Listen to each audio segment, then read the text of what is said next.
जी welcome back. एक मरतबा फिर से प्रोग्राम में आपको कहेंगे खुशामदीद। हम मना रहे हैं ईद कुर्बान, ईद ईसार और कुर्बानी सच के साथ और अपने मेहमानों के साथ, और जान रहे हैं कि वो किस तरह से ईद सेलिब्रेट करते हैं, कितना टाइम देते हैं खुद को, कितना टाइम रखते हैं अपने घर वालों के लिए, फ्रेंड्स को किस तरह से टाइम दिया जाता है। और ईद की मसरूफियात के साथ साथ अगर ऑफिस की मसरूफियात भी हों तो फिर कैसे मैनेज करते हैं, कितना मुश्किल होता है। और जब थक हार जाते हैं तो फिर किस तरह से अपनी नींद पूरी करते हैं, और छुट्टी का मज़ा दोबारा किस तरह से किया जाता है। खूब खाने खाए जाते हैं, फरमाइशें की जाती हैं, और उन फरमाइशों को पूरा करने के लिए कुछ मेहनत भी ज़रूरी होती है, जिसके हवाले से हम अपने दोनों मेहमानों से जान रहे थे। दोनों मेहमानों की बात कर रहे थे और मर्द हजरात की मसरूफियत की भी बात कर रहे थे, क्योंकि कहा यही जाता है ईद उल अज़हा का जो स्पैन होता है, जो ये इवेंट होता है, इसमें जितनी ख़वातीन बिजी होती हैं उतना ही मर्द हजरात भी मसरूफ़ होते हैं, बल्कि उनकी मसरूफियत खासी ज़्यादा हो जाती है। जब कुर्बानी का जानवर ख़रीदते हैं और उसकी खातिर मदारत करते हैं, वो जो है वो सारा टाइम गुजारते हैं, और लास्ट में जब उनके पास ये टाइम होता है कि उसको अब कुर्बान करना है, तो वो एक ख़ास जज्बा भी सामने आता है। और फिर वो फ़िक्र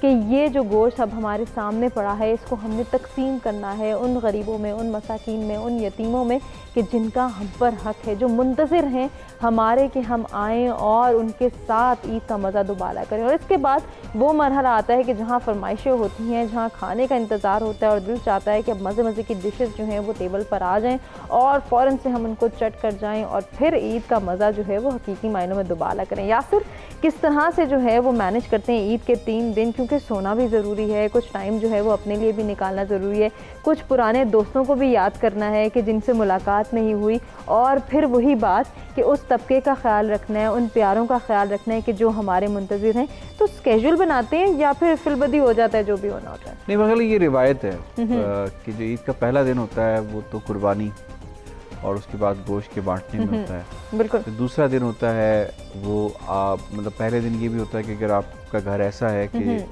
जिसकी शाखें फैली हुई हैं, यानी जिसके बच्चे जो हैं वो कहीं सेपरेट रह रहे हैं, सही, तो वो फिर बड़ा घर हो गया। जैसे मेरे पेरेंट्स हैं, उनका घर अलग है, तो पहले दिन तो हम वहाँ पे चले जाते हैं, सारे मिलके कुर्बानी करते हैं, और फिर उसके बाद जो गेस्ट आते हैं उनको भी रिसीव करते हैं, और फिर खाने का एहतमाम होता है। यानी फर्स्ट डे जो है आप होस्ट कर रहे हो। सेकंड डे आपका प्रोग्राम होता है कि आप गेस्ट बन के अपनी सिस्टर है मेरी वहाँ पे जाते हैं, या बाकी क्लोज रिलेटिव्स हैं वहाँ पे जाते हैं। और थर्ड डे जो होता है वो आउटिंग के लिए होता है, जिसमें फिर आपकी बारबेक्यू भी, बाकी सिलसिला भी जो है वो होता है। तो ये एक पैटर्न कह सकते हैं। मेरे ख्याल कमोबेश सब घरों का ऐसे ही मामला होता है, बिल्कुल।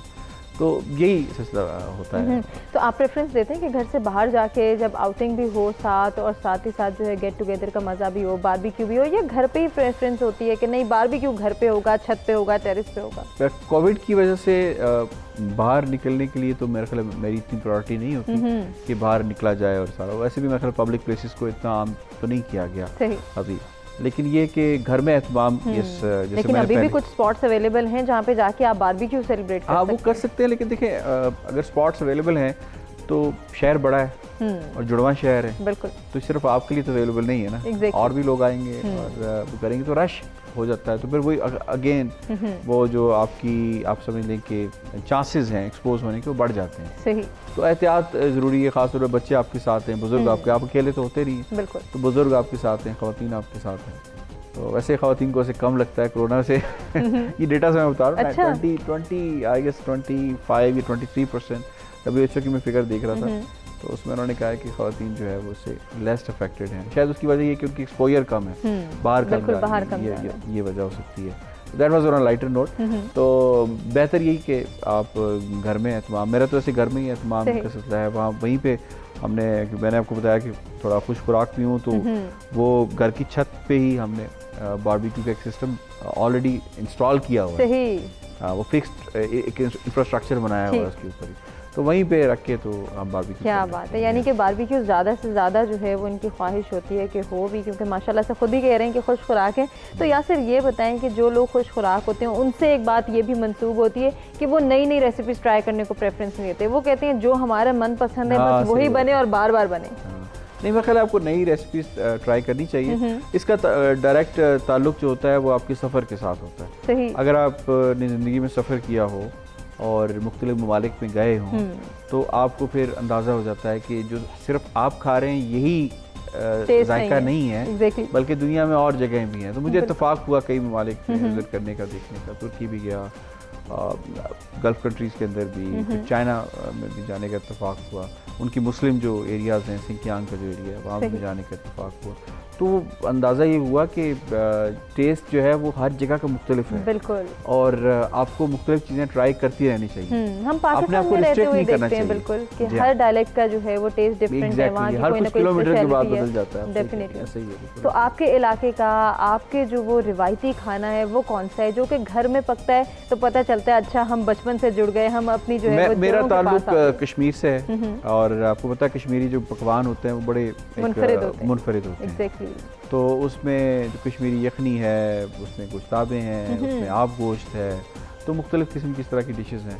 तो वो बिल्कुल हम ट्राई करते हैं, और उसका एक अल्टीमेटली हमारी लाइफ में एक इम्पैक्ट भी होता है कि कोई भी बड़ा छोटा इवेंट हो उसके अंदर वो कश्मीरी टच लाजमी होना चाहिए। बिल्कुल होना चाहिए। कश्मीरी चाय जो है वो उमर जो लोग ये सब चाय कश्मीरी कहते हैं, लेकिन वो कश्मीरी चाय एक डिफरेंट रेसिपी होती है। अच्छा। वो बड़ी उसमें टाइम लगता है। वो मेरी खाला भी, वालदा भी बनाती रहती हैं, तो वो 2.5-3 घंटे का प्रोसेस है पूरा उसके अंदर। अच्छा, उस एक चाय के बनने। जी हाँ, उसमें ज़ाफ़रान भी, और उसके अंदर वो जो क्या कहते हैं, ये जो आपका ड्राई फ्रूट है, इसका भी इस्तेमाल होता है, और वो बड़ी एक यूनिक रेसिपी के साथ बनती है। तो वो बिल्कुल उनका एहतमाम किया जाता है, और वो अच्छे खाने। लेकिन पूरे पाकिस्तान माशाल्लाह हम आप स्टार्ट करें फ्रॉम खैबर पख्तूनख्वा और चले जाएं साउथ तक, तो क्या वैरायटी है खानों की। बिल्कुल ऐसे। तो मेरा हर जगह हमें शौकीन नजर आते हैं। जी हाँ, मेरा कभी ऐसा नहीं है सिलसिला रहा कि नहीं वो फला जगह का खाना जो है बस वहीं का ठीक है।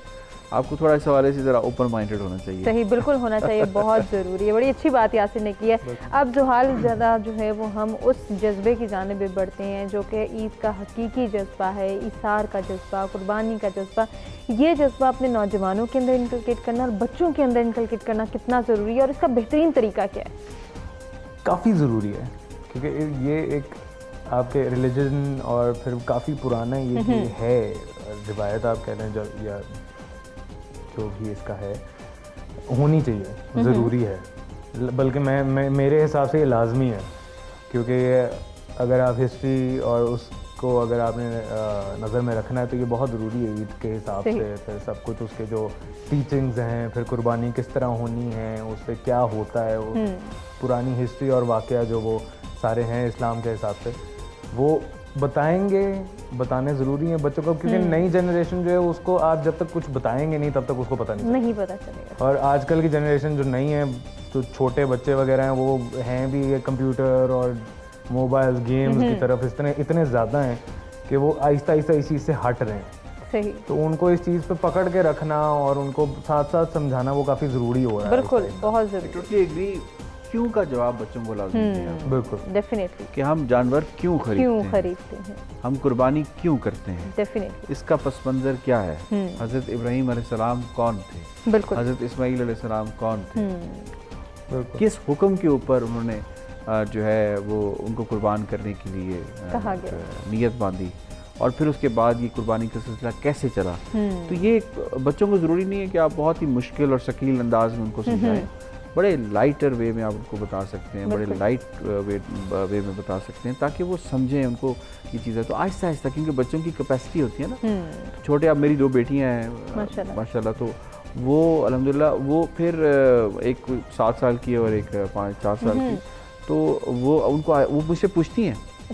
लास्ट ईयर मुझसे वो पूछ, बाबा हम ये क्यों कर रहे हैं, हम ये क्या करेंगे, हम इस गोश्त का क्या करेंगे। अब वो उनके जहनों में ये सवाल आते हैं, उनके ज़हन में, तो आप उनको उन्हीं की सोच के मुताबिक, उन्हीं की एज के मुताबिक जवाब दें, छोटे छोटे जवाब दें, ताकि उनकी जहन में एब्जॉर्ब हो सके। लंबी लंबी आप बातें बताना शुरू हो जाएंगे, फिर वो नहीं समझ पाएंगे।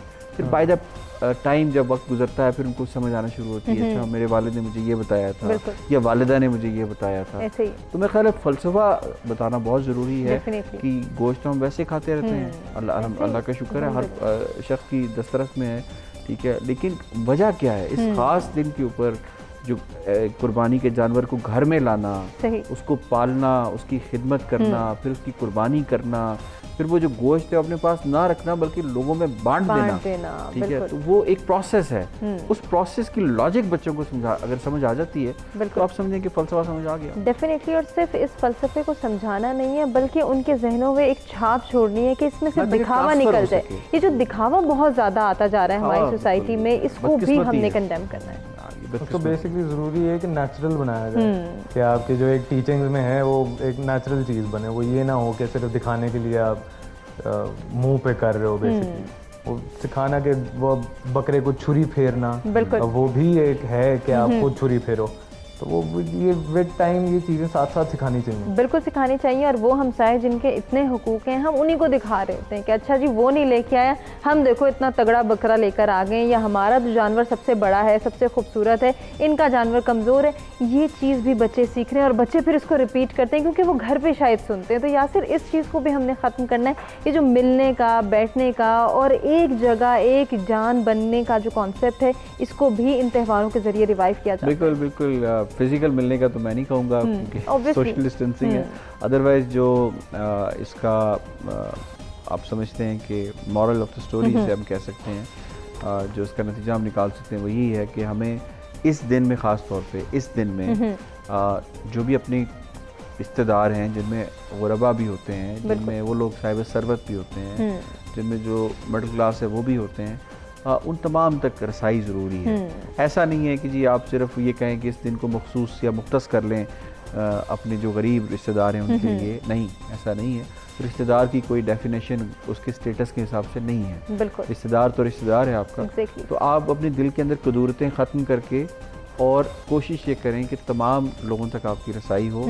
और ख़ास तौर पे जिस तरह से डिस्ट्रीब्यूशन की कोशिश की बात हुई है, मैं बार बार इस बात पर स्ट्रेस करूँगा कि उन लोगों को दें जिन तक इसकी रसाई पूरे साल में नहीं है, जो इंतज़ार करते हैं, मुंतज़िर होते हैं, ठीक है। और आपको पता नहीं है कि आप अगर खालिस्तन अच्छी नीयत के साथ ये काम करें तो अल्लाह ने आपके लिए किस जगह पे क्या रिवॉर्ड रखा है इसके लिए। और अल्लाह आपसे, अगर आपसे अल्लाह राज़ी है तो आपको फिर क्या चाहिए। डेफिनेटली। और कुछ तो डिफाइंड लोग हैं कि जहाँ पे ज़रूरतमंद हमें नज़र भी आते हैं, या हमें पता होता है कि ये एरिया जिनका गरीब लोगों से ताल्लुक़ रखते हैं, वहाँ पे बसते हैं, या फिर उनको हमारी ज़रूरत है। लेकिन उसमें मैं थोड़ा सा, एक मेरी ऑब्जर्वेशन रही है पिछले कुछ अर्से में, आई मे बी रॉन्ग, लेकिन कुछ लोग ऐसे हैं जैसे मिसाल के तौर पे एक सर्टन एरिया को आइडेंटिफाई कर लिया जाता है, उन्हें इतना गोश्त मिल जाता है कि वो रख नहीं पाते। एग्जैक्टली ऐसे ही है। और फिर अल्टीमेटली ये होता है कि वो कुर्बानी का जो गोश्त है वो ज़ाया हो जाता है। तो आप इसको स्कैटर्ड करें, कुछ जैसे मदारिस हैं उन तक दे दें, कुछ रिश्तेदार हैं उन तक पहुँचा दें,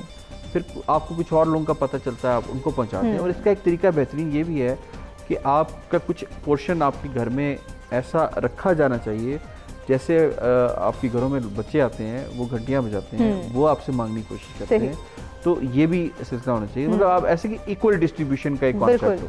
ऐसा ना हो कि कुछ लोगों को इतना आ जाए कि वो फिर वो उसे रख ना पाए और उसके बाद फिर वो ज़ाया हो जाए, वो खाली हाथ रह जाए, बिल्कुल ऐसे। ये भी बहुत ज़रूरी है कि हम डिस्ट्रीब्यूशन के जो दायरा कार है उसको भी बढ़ाने की कोशिश करें। और वो बात जो यासिर मैं कहना चाहती, मैं चाहूँगी कि आप अपने मैसेज में ज़रूर इसको कंक्लूड कीजिएगा कि ये चीज़ जो हमने अभी फेस की है, जो सिचुएशन हम अब फेस कर रहे हैं कोविड-19 के आने के बाद, तो ऐसे भी बहुत सारे लोग मुमकिन है कि मौजूद हों कि जो पहले तो इस्तात रखते थे कुर्बानी की भी, लेकिन जॉबलेस होने के बाद अब वो भी ज़रूरतमंद है। तो ऐसे लोगों को ना सिर्फ ढूंढना है बल्कि उनकी ज़रूरत को भी पूरा करना है। ढूंढना क्या हमें पता होता है, एग्जैक्टली पता होता है कि ये शख्स जो है ये पहले इसके क्या हालात थे, अब इसके क्या हालात हो गए हैं। मैंने जैसे पहले आपसे बात कर रहा था कि जो सफ़ेद पोश थे, जो सफ़ेद पोशी का भरम रखते थे, इन हालात ने, इन सख्त माशी हालात ने वो भरम भी तोड़ दिया। बिल्कुल ऐसे। और आपको बिल्कुल पता चलता है कि ये वाकई मदद के मुंतज़िर हैं, और अगर इनकी मदद ना की गई तो ये ज़्यादा वल्नरेबल हो सकते हैं। तो आपको सबको पता होता है, ऐसा नहीं है कि वो लाउड स्पीकर लेकर आएंगे और कहेंगे जी आप मदद करें हमारी। आपको रिश्तेदारों में, पड़ोसियों में, अहले इलाका में पता होता है। तो हमें ये कि मुनज़्ज़म ज़रूरत है कि हम मुनज़्ज़म तरीके से लेकर चलें, इसको अपने तय कोशिश करें। और मैं जो ये कोविड और ईद कुर्बान को अगर आपस में मिलाएं तो कोविड के अंदर जिन लोगों की मुश्किलात में इजाफा हुआ है, ईद कुर्बान के फ़लसफ़े को अगर आप ले लें, इन दोनों को आपस में मैच करें तो इसी फ़लसफ़े को हमें आगे कैरी करने की ज़रूरत Exactly. है। यानी ये ईद इसने हमें ये पैगाम दिया कि अगर आप अल्लाह की रास्ते में अपनी महबूब तरीन चीज़ जो है वो हज़रत इब्राहीम कुर्बान करने के लिए तैयार हो गए थे, तो क्या हम अपने वसाइल में से उतना भी नहीं कर सकते कि जितना कि उसका हुक्म है कि आप दें, अपने हाथ से दें, खर्च करें, उन लोगों तक पहुंचाएं। तो ये फ़लसफ़ा तो यही है कि कुर्बानी करें, अल्लाह के रास्ते में दें, खालिस्तन ये नियत करें कि मेरी ना दिखावा मेरी नियत है, ना मेरी किसी पे एहसान मेरी नियत है। और वो कहते हैं ना कि देने वाला जो हाथ है वो लेने वाले हाथ को ये ना पता हो कि देने वाला हाथ कौन सा है। इस जज्बे के साथ इंसान को काम करना चाहिए और मेरा ख्याल है यही मैसेज है जो ईद कुर्बान का, ईद उल अज़हा का। बहुत खूबसूरत पैगाम, और इसी पैगाम के साथ जो है वो आज के प्रोग्राम के ख़त्म की जाने बढ़ेंगे। दोनों मेहमानों का शुक्रिया अदा करना चाहेंगे जिनसे बहुत कुछ सीखने का मौका मिला। उम्मीद करते हैं कि आपको भी उनकी गुफ्तगू पसंद आई होगी। जाते जाते जो है वो हम आपसे इजाज़त भी चाहेंगे, आपसे एक मरतबा फिर से यही कहेंगे कि अपने प्यारों का ख्याल रखें, अपने उन गरीब बहन भाइयों का ख्याल रखें जो कि इस वक्त मुंतज़िर हैं हमारे ख्याल के, हमारे प्यार के और हमारे वक्त के। तो वक्त दीजिए उनको और उनके साथ मिल बैठ के इस ईद का मज़ा दुबाला करने की कोशिश करें। इसी पैगाम के साथ आपसे चाहेंगे इजाज़त और ज़ुहाल से करेंगे रिक्वेस्ट कि वो कलाम, अब हम किसी नए कलाम की रिक्वेस्ट नहीं करेंगे बल्कि जो सबसे पहले आपने कलाम सुनाया था हम आपसे गुजारिश करेंगे कि उसको आप कम्प्लीटली हमें सुनाएं।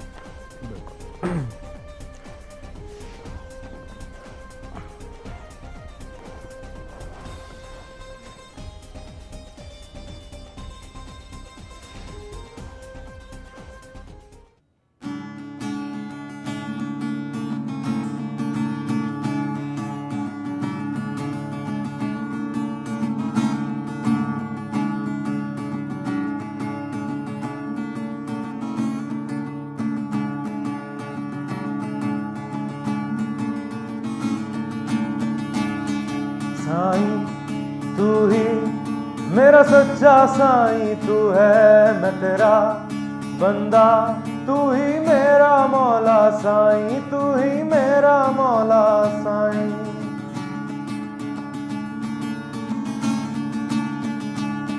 साईं तू ही मेरा सच्चा साईं, तू है मैं तेरा बंदा, तू ही मेरा मौला साईं, तू ही मेरा मौला साईं।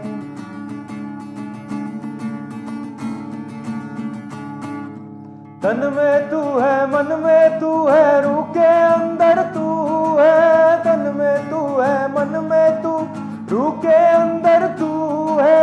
आस है तेरी, प्यास है तेरी, इश्क समंदर तू है साईं।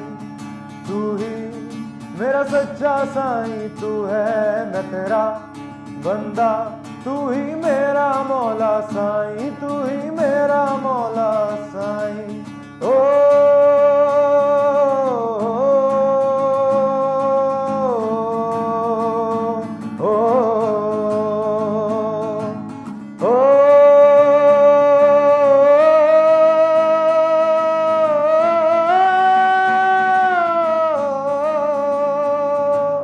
नक्श है तेरा कायम दायम, नक्श ख्याली हूँ मैं। नक्श है तेरा कायम दायम, नक्श ख्याली हूँ मैं।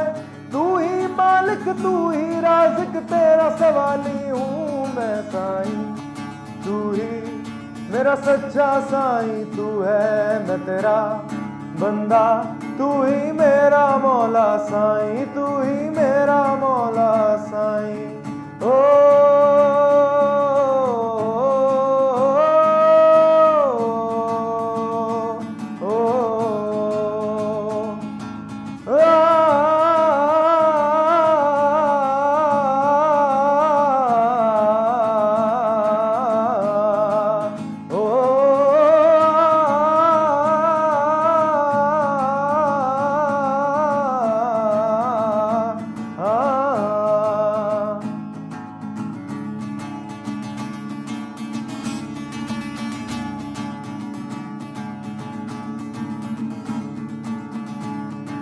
जाहिर हर एक मंजर में तू, हर बस मंजर में तू।